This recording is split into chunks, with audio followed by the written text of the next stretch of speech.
xildhibaanada kale ee golaha deegaanka ee uu ka mid yahay cabdikariim qaalib cabsiye indha aare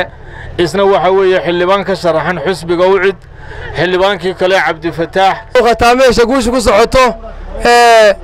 waxa weeye beeshu waxay garatay in badan bay ku soo noqonayeen qolada muxaafidku dawladnimada waxa wax laga helaa imika waxa idinka dhigay bilaa iskuulka iyo bilaa waxbarashada idinka dhigay waxa weeye weligiin xisbi aan dantiina qayba saxabka u tumayseen mucaaradnimada dawladda wax laga helaa waar mucaaradnimadaas aad dawladda wax ka heshaan ugu codeeya jaamaca boore soo maaha